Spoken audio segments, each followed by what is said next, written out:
कैची pixel company ने पूरे हिंदुस्तान में भारत के प्रधानमंत्री मोदी जी का फोटो लगाकर मोदी जी की सरकार द्वारा संचालित कारोबार दर्शाकर बहुत बड़े स्तर पर अंधेरगर्दी करते हुए लूट किया है।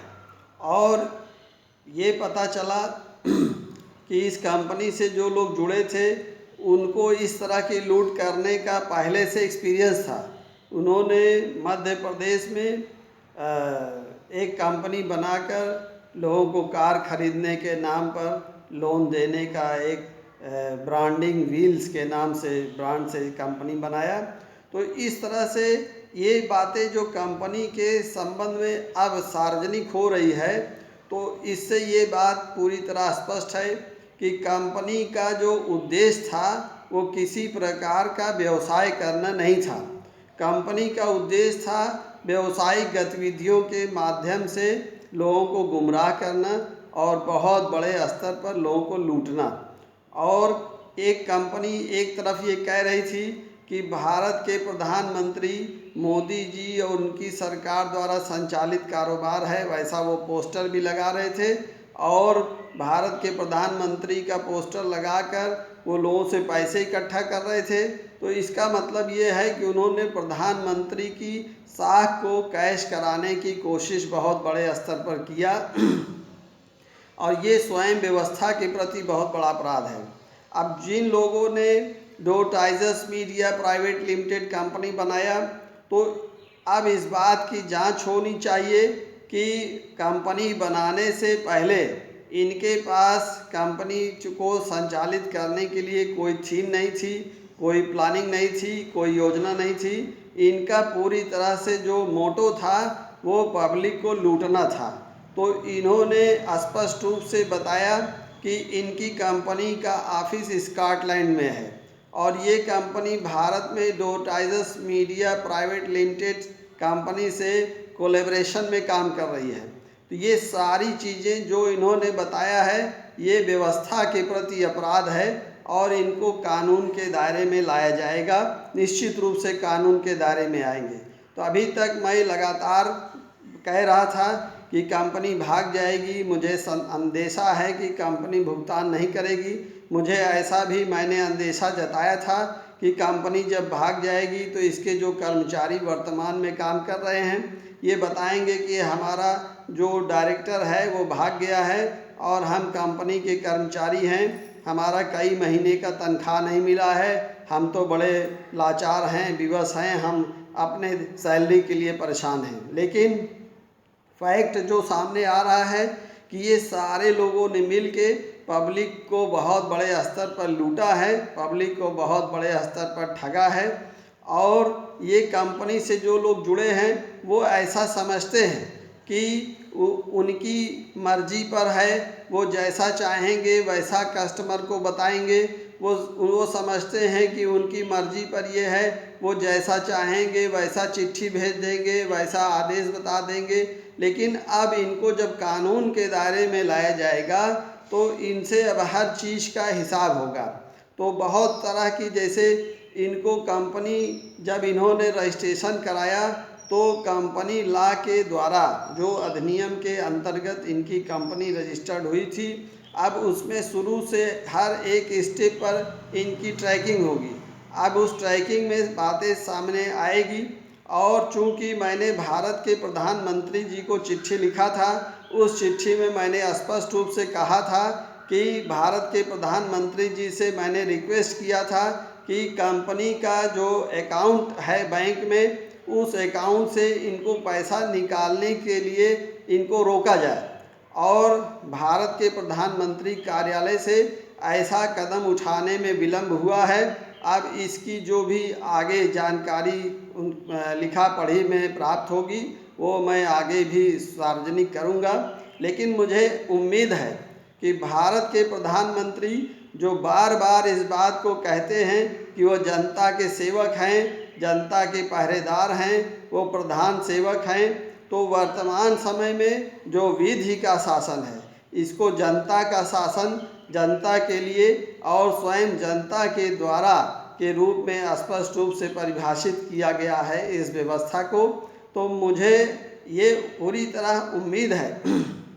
कि भारत के प्रधानमंत्री नरेंद्र मोदी जी के कार्यालय से इस कंपनी के खिलाफ एक ईमानदार, एक निष्पक्ष जांच कार्रवाई को आगे बढ़ाया जाएगा और स्वयं व्यवस्था को पुष्ट किया जाएगा। वो व्यवस्था जो आम जनता के द्वारा चुनाव के माध्यम से भारत के प्रधानमंत्री मोदी जी के हाथ में दी गई है, उस व्यवस्था को मोदी जी के द्वारा पुष्ट किया जा सकेगा। अभी मेरे सामने एक तथ्य और आया कि एटलस साइकिल कंपनी को बंद किए जाने की जब घोषणा की गई तो सरकार के द्वारा नोटिस जारी किया गया एटलस साइकिल कंपनी को। और अब मैं भारत के प्रधानमंत्री जी से ये अपेक्षा करता हूँ कि उनके द्वारा भी ये डोरो टाइजर्स मीडिया लिमिटेड कंपनी को भी नोटिस जारी किया जाएगा। दूसरी चीज़ कि एटलस साइकिल कंपनी ने किसी का पैसा नहीं चुराया,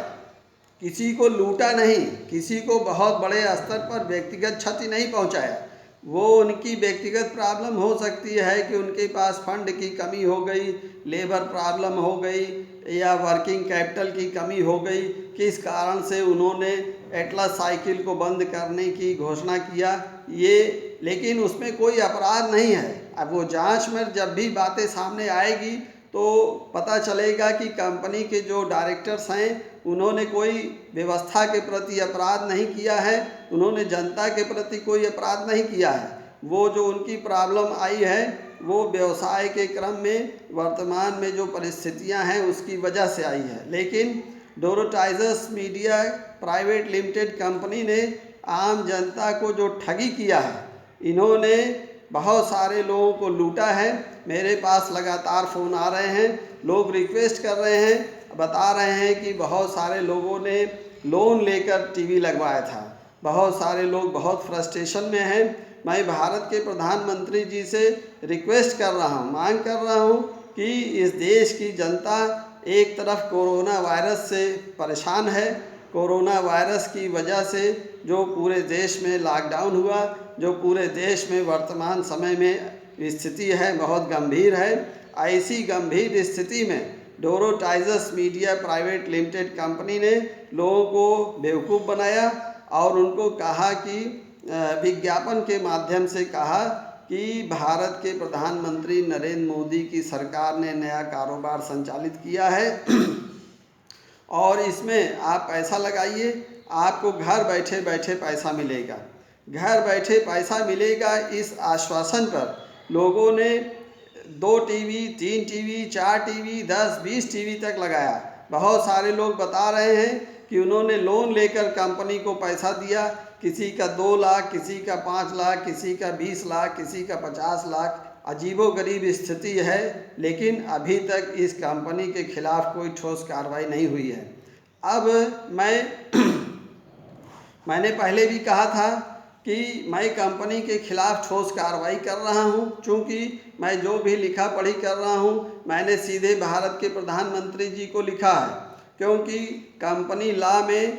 केंद्र सरकार को जो पावर दी गई है तो केंद्र सरकार के पास ऐसा पावर है कि वो कंपनी लॉ अधिकरण को कंपनी के खिलाफ ठोस कार्रवाई के लिए आदेशित कर सकती है, उनको संदर्भित कर सकती है। तो मैंने जानबूझकर भारत के प्रधानमंत्री जी के यहाँ शिकायत किया और मुझे ये उम्मीद है, मैं अपेक्षा करता हूँ कि भारत के प्रधानमंत्री जी के यहाँ से कंपनी लॉ अधिकरण को नियमानुसार इस कंपनी के खिलाफ कार्रवाई के लिए उपयुक्त जांच के लिए प्रकरण को अग्रसारित किया जाएगा और व्यवस्था को पुष्ट किया जा सकेगा। पूरे देश में कंपनी ने जिन लोगों को लूटा है, बहुत सारे लोग लगातार मुझसे फ़ोन करके पूछ रहे हैं कि अब आगे क्या करना है। तो मैं सारे लोगों को बताना चाहता हूं कि पहली चीज़, जितने लोगों का पैसा इस कंपनी में फंसा है वो सारे लोग मुझे अपना पूरा विवरण बताएं, वो अपना नाम बताएं, अपने पिता का नाम बताएं और अपना पूरा पोस्टल एड्रेस बताएं जो इन्होंने इस डोरो टाइजर्स मीडिया प्राइवेट लिमिटेड कंपनी में अपना दर्ज कराया है। उसके साथ मुझे ये भी बताएं कि इन्होंने कितना पैसा कंपनी में लगाया है। तो मेरी ये कोशिश है कि मैं भारत के प्रधानमंत्री जी को इस कंपनी के संबंध में 2 बार शिकायत लिखित कर चुका हूँ, विस्तृत शिकायत कर चुका हूँ, और उसी शिकायत के क्रम में मैं भारत के प्रधानमंत्री जी को पूरा एक विवरण प्रस्तुत करना चाहता हूँ कि इस कंपनी में कितने लोगों का कितना पैसा फंसा हुआ है। तो चूंकि ये हिंदुस्तान में ये पहली कंपनी है जिसने प्रधानमंत्री जी का फ़ोटो लगाकर आम जनता को लूटा है, तो मैं ऐसा समझता हूँ कि इस कंपनी को छोड़ा नहीं जाएगा। इस कंपनी को किसी भी तरह से बचकर निकलने का कोई रास्ता नहीं दिया जा सकेगा तथा ठोस कार्रवाई करते हुए स्वयं व्यवस्था को ही पुष्ट किया जा सकेगा। तो मैं पहले भी ये बात बोला था कि मुझे उम्मीद है कि कंपनी भाग जाएगी, लोगों का पैसा नहीं देगी। कंपनी ने लगातार 2-3 बार पेमेंट करने के लिए टाइम मांगा। कंपनी ने बताया कि इनका जो साइनिंग अथॉरिटी है वो बॉम्बे में क्वारंटाइन है, लेकिन कंपनी ने अब नोटिस भेज दिया जयपुर से। कंपनी का ऑफिस अहमदाबाद गुजरात में है। तो ये सारी चीज़ें अजीबोगरीब है। कंपनी का ऑफिस अहमदाबाद गुजरात में है, कंपनी का डायरेक्टर बॉम्बे में है और कंपनी का वकील जयपुर में बैठा हुआ है। तो अब मैं पहले भी ये बात कहा कि कंपनी ने जो नोटिस भेजा है,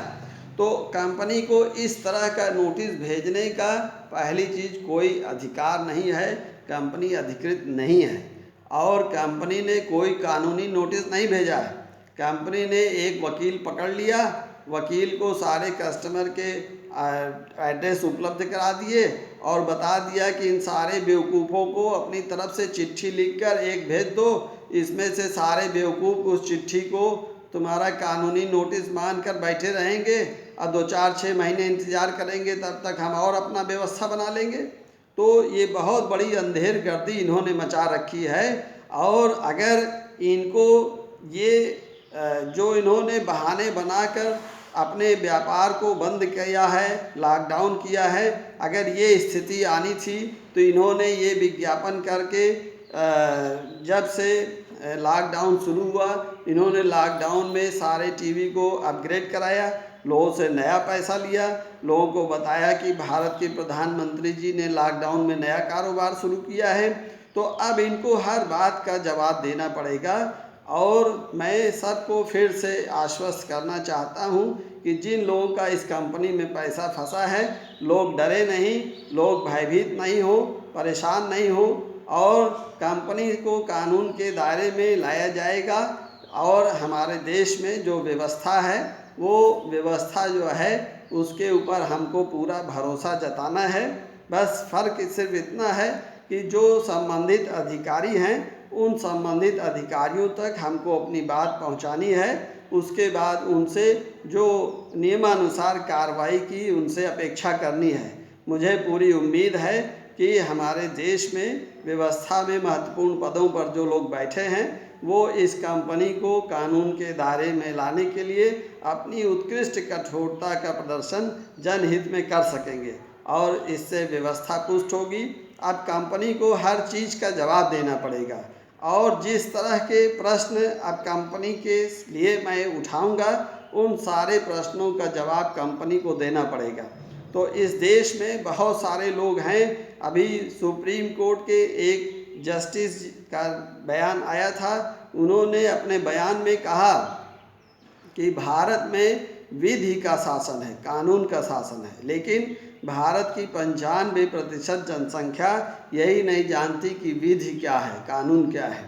तो मैं इस बात को समझता हूँ कि इस कैची फिक्सल कंपनी से जो लोग प्रताड़ित हुए हैं, जो लोग परेशान हैं, जिनका पैसा कंपनी में फंसा हुआ है, उसमें बहुत सारे लोग ऐसे हैं जिनको यही नहीं पता है कि कंपनी के खिलाफ़ हमको क्या शिकायत करनी है, कंपनी के खिलाफ़ हमको कहाँ जाना है, किस प्रकार करना है। तो मैं उसके संदर्भ में सबको ये बताना चाहता हूँ कि जितने लोगों का पैसा कंपनी ने मारा है,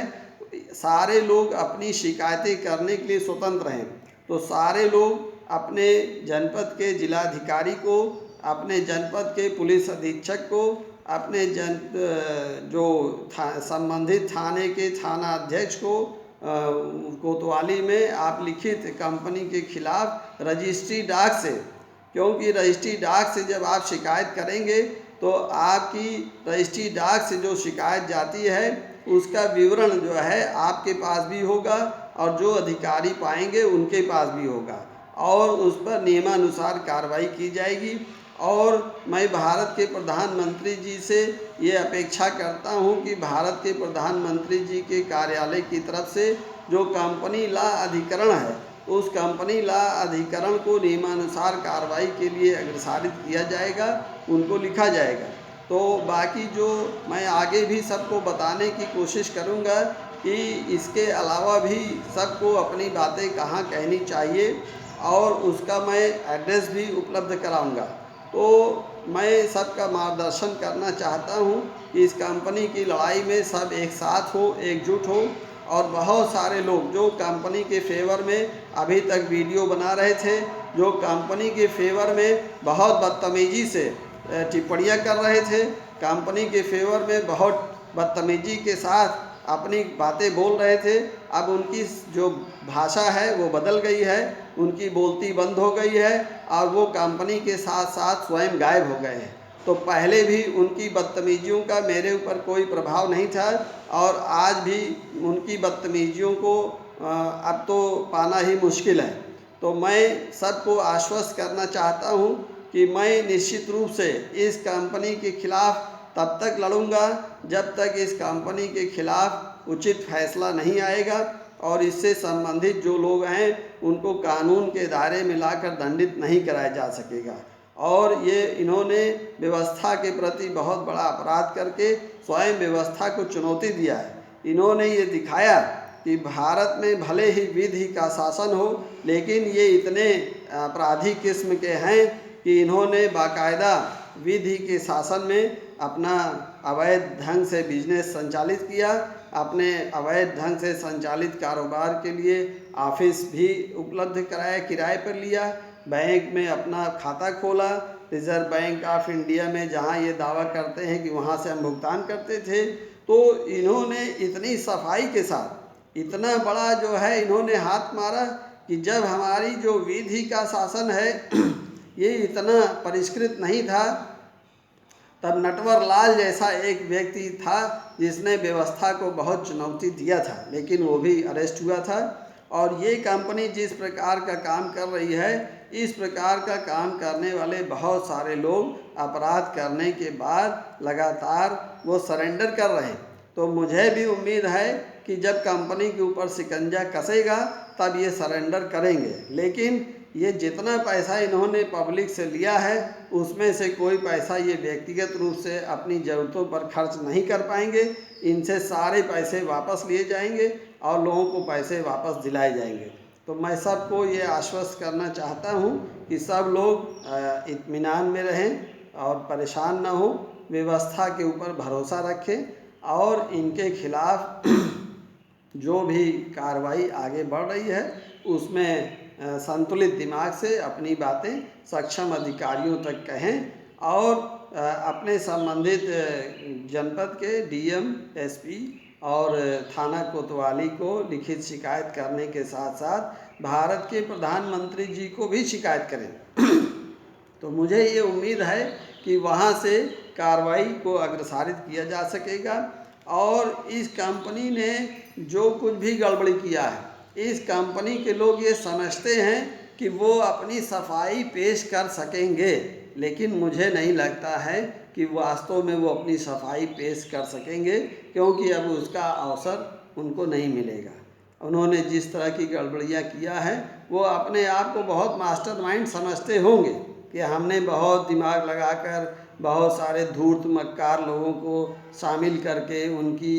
सम्मिलित सहयोग से एक बहुत बड़े स्तर पे लोगों को बेवकूफ़ बनाने के लिए कंपनी बनाई, लेकिन अब उनको कानून के दायरे में लाने से कोई बचा नहीं सकता है। तो मैं सबको इसी आश्वासन के साथ कि सारे लोग अपना विवरण उपलब्ध कराएं और सारे विवरण के साथ प्रधानमंत्री जी को एक बार फिर से मैं पूरा डिटेल भेजना चाहता हूं और उसके बाद जो भी आगे कार्रवाई होगी उसकी सूचना मैं लोगों को देता रहूँगा। और मैं पहले भी कहा था कि कंपनी को कानून के दायरे में लाना संभव होगा, फिर कह रहा हूँ कि कंपनी को कानून के दायरे में लाना संभव होगा। और मैंने प्रधानमंत्री जी को ये लिखा था कि इस कंपनी का जो बैंक अकाउंट है उस बैंक अकाउंट से पैसा निकालने से इनको रोका जाए, लेकिन वो वहाँ से क्यों समय से आदेश नहीं जारी हुआ और उन्होंने किस अधिकारी को प्रकरण अग्रसारित किया, इसकी सूचना अभी तक हमको प्रधानमंत्री कार्यालय से नहीं मिली है। इसकी सूचना भी हमको प्रधानमंत्री कार्यालय से पाने के लिए प्रयास करना है। दूसरा, मैं एक निवेदन कर रहा हूँ कि जितने लोग भारत में विधि के शासन में विश्वास रखते हैं, कानून व्यवस्था में जिनको भरोसा है, जिनकी लोकतंत्र में आस्था है, जो अपने स्तर से जो भी इस बात को आगे बढ़ा सकते हैं, क्योंकि व्यवस्था के प्रति अपराध हुआ है तो सभी लोग अपने स्तर से ये इस कंपनी के खिलाफ बात को आगे बढ़ाएं और चाहे सोशल मीडिया के माध्यम से और जितने कम से कम जो राजनीति से जुड़े लोग हैं, क्योंकि राजनीति से जुड़े लोग हमेशा ये बोलते हैं कि हम साफ सुथरा शासन प्रशासन देंगे, तो साफ सुथरा शासन प्रशासन देंगे, इतनी बड़ी बड़ी कंपनियां आकर लोगों को चूना लगाकर निकल जा रही हैं, तो साफ सुथरा शासन प्रशासन देने की दिशा में हर आदमी अपने स्तर से इस बात को महत्व दे, इस बात को ऊपर तक पहुंचाने की कोशिश करें जिससे व्यवस्था के कानों तक बातें पहुंचे और एक ठोस कार्रवाई की शुरुआत हो सके। तो जो भी लोग लोकतांत्रिक मूल्यों में आस्था रखते हैं, मैं उनसे हाथ जोड़कर प्रार्थना कर रहा हूँ। बहुत सारे लोग परेशान हैं, बार बार बोल रहे हैं कि हमने पैसा ब्याज पर लिया था, लोन पर लिया था, हमारा जो है पैसा दिला दीजिए। तो जो लोग कानून और व्यवस्था के संचालन में शामिल हैं, जो साफ सुथरी व्यवस्था देने की बातें करते हैं, उन तक बात पहुँचे और वो अपनी संवेदना को व्यक्त कर सके, अपनी संवेदनशीलता को प्रदर्शित कर सके, उसके लिए इस आवाज़ को बुलंद करना बहुत ज़रूरी है। और मैं बार बार आश्वासन दे रहा हूँ कि मैं इस कार्रवाई को तब तक जारी रखूँगा जब तक ठोस फैसला नहीं होगा, जनहित के में आम जनता के हितों की रक्षा के लिए उत्कृष्ट संवेदनशीलता का प्रदर्शन नहीं किया जा सकेगा। और इस कंपनी से जुड़े लोगों को जब तक उनके अपराधों के अनुरूप दंडित नहीं किया जा सकेगा, तब तक मैं लगातार प्रयास करता रहूँगा। Thank you.